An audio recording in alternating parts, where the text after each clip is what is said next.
क्या हाल है बच्चों। मैं सर्वेश कुमार एक बार फिर से अपने इस प्लेटफॉर्म सीखो सब कुछ में आप सभी बच्चों का हार्दिक अभिनंदन करता हूं, स्वागत करता हूं। बच्चों, जैसा कि आप देख रहे होंगे आज के क्लास में हम लोगों ने क्लास 10 का जो है ना एक्सरसाइज लिया है और वो एक्सरसाइज होने वाला है 8.2 जो हम लोग ट्रिगोनोमेट्री का कर रहे हैं। ठीक है, अब ट्रिगोनोमेट्री का पहला वाला तो रेशियो वाला हम लोगों ने देख लिया था। इस एक्सरसाइज में हम लोग देखेंगे क्या चीज, वैल्यूज ऑफ सम एंगल्स। ठीक है ना, जो मैंने तरीका आपको बता दिया था पिछले वाले क्लास में, है ना, उसका नहीं होगा तो मैं यहाँ पे लिंक लगा दूंगा, आप उसको एक बार जरूर देख लेना। तो इस वाले एक्सरसाइज में क्या है ना कि अगर इन एंगल्स के बेस पे आपको वैल्यूज नहीं याद है तो फिर ये एक्सरसाइज बनाने में बहुत परेशानी होगी, इसलिए वैल्यूज को याद कर लेना है। ठीक है, तब जाकर के इनसे जुड़े सवाल को जो है ना आप डील कर पाएंगे। तो चलिए बनाते हैं हम लोग अपने जो है ना सवालों को और आते हैं हम लोग सबसे पहला नंबर के पहले नंबर सवाल पे। ठीक है, तो चलो देखते हैं हम लोग क्या है सवाल। तो सवाल जो है ना यहाँ पे दे रहा है कि sine 60 degree cos 30 degree sine 30 degree cos 60 degree, इस तरीके से सवाल दे रखा है। बीच में जो है ना प्लस का साइन है, लेकिन इस दोनों रेशियोज के बीच में कोई साइन नहीं है, मतलब कि इनटू हो रहा है।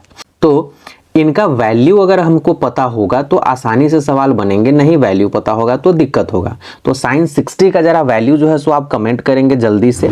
तो साइन 60 का वैल्यू जो है ना आप कमेंट करोगे तो आपको याद होना चाहिए इसका वैल्यू √3/2 होता है, और यही वैल्यू जो है आपका cos 30 का भी होता है √3/2। ठीक है ना, इधर आ जाओ प्लस में, तो साइन 30 का वैल्यू जरा बताओ। तो साइन 30 जो होता है वो होता है 1/2 और यहाँ इंटू दे दो। cos 60 तो ये भी वैल्यू जो है ना आपका 1/2 होगा। अब सिंपल कैलकुलेशन है, देखो वैल्यूज अगर पता चल जाएंगे तो कैलकुलेशन बड़े आसान है। ठीक है, अब देखो √3 को √3 से मल्टीप्लाई करना है, क्या होगा। तो जब भी आपको रूट वाले सेम नंबर आपको मल्टीप्लिकेशन में मिल जाए, है ना, तो ये दोनों एक दूसरे को मल्टीप्लाई करके रूट को हटा देते हैं, यानी कि सिर्फ बचेगा नंबर। और बाई में जो है ना 2 2 4 हो जाएगा। प्लस इधर आ जाओ तो 1 × 1 ये 1 ही रहेगा, बाई में यहाँ भी जो है सो आपको 4 देखने को मिलेगा। फिर आगे बढ़िएगा तो चूंकि डिनोमिनेटर कॉमन है तो ले लीजिए, और ऊपर में 3 + 1 जो है रहेगा ही, यानी कि 4/4 आपका निकल के आ रहा है। दोनों को आप काटिएगा तो 1/1, मतलब कि आपका आंसर हो जाएगा 1। तो इस तरीके से पहला वाला सवाल जो है सो आपका बन जाएगा, है ना, कोई दिक्कत नहीं ना। तो चलिए दूसरे नंबर सवाल को जो है सो देखते हैं। चलो बच्चा लोग सवाल नंबर 2 को देखते हैं। फर्स्ट का सेकेंड नंबर सवाल क्या है, 2 tan² 45 degree plus cos² 30 degree minus sin² 60 degree. अब इनके वैल्यूज अगर पता है तो आराम से बन जाएंगे। यहाँ पे इसके कंपैरिजन में एक चीज और बढ़ा दिया गया है, स्क्वायरिंग कर दिया गया। तो चलो देखते हैं कैसे बनेगा।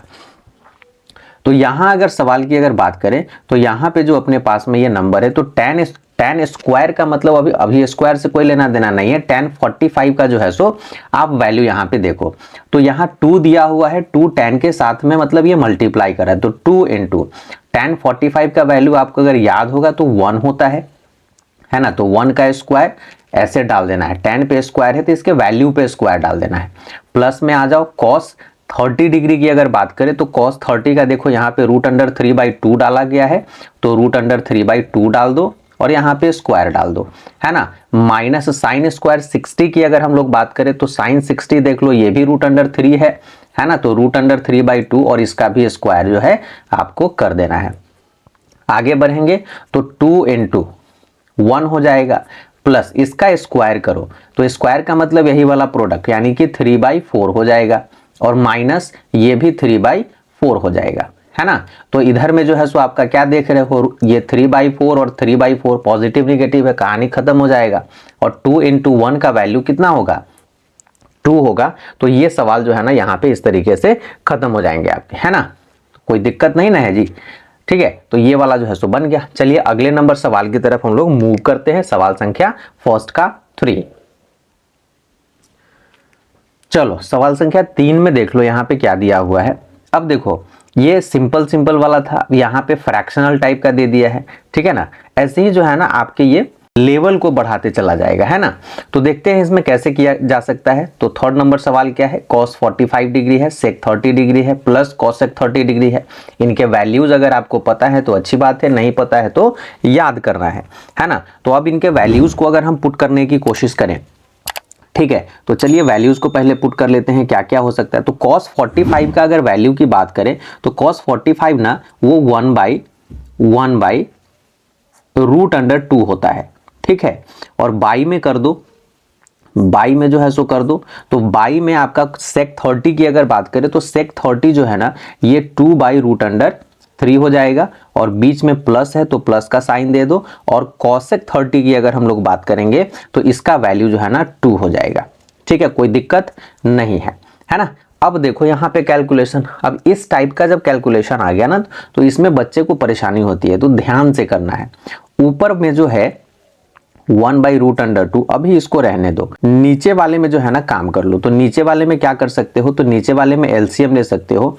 तो एलसीएम तुम क्या लोगे, तो ये √3 हो जाएगा, है ना। √3 यहाँ पे है, यहाँ पे कुछ नहीं मतलब 1 है, तो √3 और 1 का एलसीएम √3 हो जाएगा।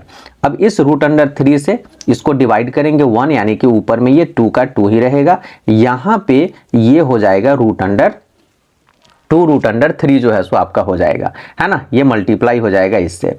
ठीक है, अब इसके बाद की कहानी ये हो जाएगी कि इसको जो है ये इस तरीके से जब फ्रैक्शन में दिया हुआ है तो ये √3 जो है ना ऊपर में जाकर के इसको मल्टीप्लाई कर लेगा। ठीक है, वो कैसे, सो देखो मान लो कि ये 1/√2 है ना, और ये बट्टा में है मतलब कि डिवाइड कर रहा है ना। एक मैं यहां पे समझाने की कोशिश कर रहा हूं। तो इसको कैसे लिखोगे, 2 + 2√3, अब बाई में लिखोगे √3, ऐसे ना लिखोगे।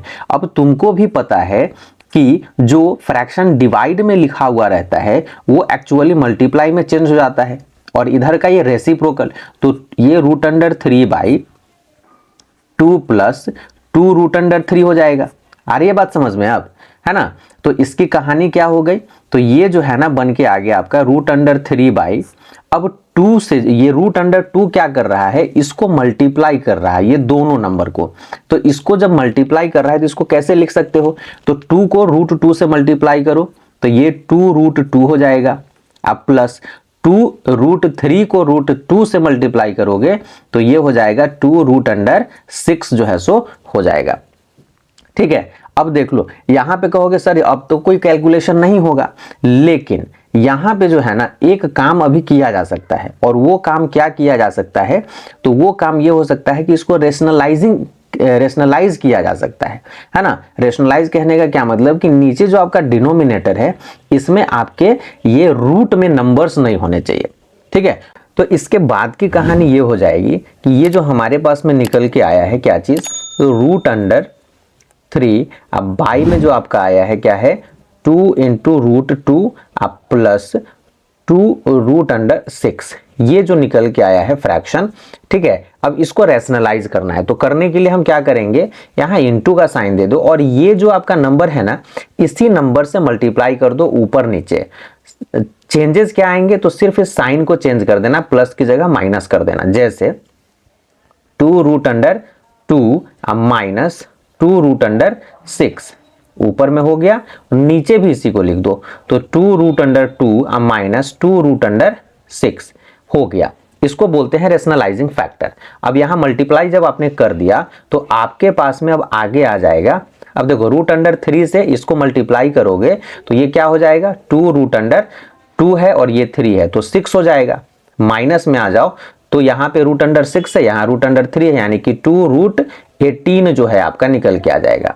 डिवाइडेड बाई में आ जाओ तो यहाँ देख लो a + b और a - b, यानी ये वाला जो है ना आपका 2√2 का स्क्वायर, ठीक है, और माइनस 2√6 का स्क्वायर, इस तरीके से a² - b² पे ये चला जाएगा आइडेंटिटी पे, है ना। देखो इक्वल टू में जो है सो क्या हो जाएगा, तो ये 2√6 तो रहेगा ही रहेगा, है ना, माइनस, अब देखो √18 को जो है ना अगर 18 का हम फैक्टर निकालने की कोशिश करें तो 2 से डिवाइड करो ये तो आ जाएगा 9, और 3 से ये 3, यानी कि 3 यहाँ पे पेयर लग रहा है तो एक 3 बाहर में निकलेगा तो ये हो जाएगा 6, और रूट अंडर क्या चीज, तो 2 जो है सो अंदर में ही रहेगा, ये हो जाएगा। बाई में अगर आते हो तो इसका स्क्वायर निकालो तो 2 का स्क्वायर 4 हो जाएगा, √2 का स्क्वायर 2 हो जाएगा, मतलब कि ये 8 हो जाएगा, माइनस यहाँ √6 का स्क्वायर 6 इंटू 2, तो ये आपका जो है ना 6 दूनी का 12 जो है सो निकल के 6 दूनी 12 और 12 का जो है ना 2 से मल्टीप्लाई करो, ये 24 जो है सो निकल के आ जाएगा। ठीक है, इतना काम करने के बाद में अब देखो इसमें क्या किया जा सकता है। इस दोनों में से कुछ कॉमन जो है सो क्या निकाल सकते हो, है ना। इस दोनों में से क्या कॉमन निकलेगा, तो इस दोनों में से 2 अभी अगर कॉमन हम निकाल लेते हैं 2, तो अंदर में बच रहा है √6, है ना, और माइनस यहाँ पे 3√2 जो है सो बच रहा है। और बाई में आपका क्या हो जाएगा, इसको जो है ना माइनस करोगे तो -16 आपका जो है सो बचेगा। तो 2 से इसको काटोगे तो ये 8 टाइम्स में, है ना। आगे आ जाओ तो ऊपर अब क्या कर लो, माइनस जो यहाँ पे नीचे में है माइनस से ऊपर में मल्टीप्लाई कर दो, तो ये जो निगेटिव नंबर है -3√2, तो ये आपका आ जाएगा पॉजिटिव। ये 3√2 और -√6 जो है आपका ये हो गया। अब बाई में जो है ना ये क्या हो जाएगा, 8 हो जाएगा। ठीक है, तो ये आपका 3√2 अब -√6/8। अब देखो आपका जो डिनोमिनेटर है अब सिंगल एक डिजिट आ गया है जो इरेशनल नहीं है, रूट में नहीं है, तो यहीं पे आकर के आपका ये सवाल का सॉल्यूशन हो जाएगा कंप्लीट। तो इस तरीके से जो है ना ये सवाल बनेंगे, थोड़े से कॉम्प्लिकेटेड है यहाँ रेशनलाइजेशन में, तो इसको ध्यान देना है और ऐसे ही जो है ना ये सवालों को बना लेना है। कोई दिक्कत है नहीं, तो अगर रेशनलाइजेशन दिक्कत कर रहा है तो थोड़ा सा उस पर कुछ सवालों का प्रैक्टिस करिए। ठीक है, चलिए आज जो है मैं इतना ही पे इसको आज जो है ना स्टॉप करूंगा। अगले क्लास में हम लोग देखेंगे इसके अगले क्वेश्चंस को। ठीक है, तब तक प्रैक्टिस करते रहना है, वैल्यूज याद कर लो, है ना। चलो मिलते हैं, बाय बाय।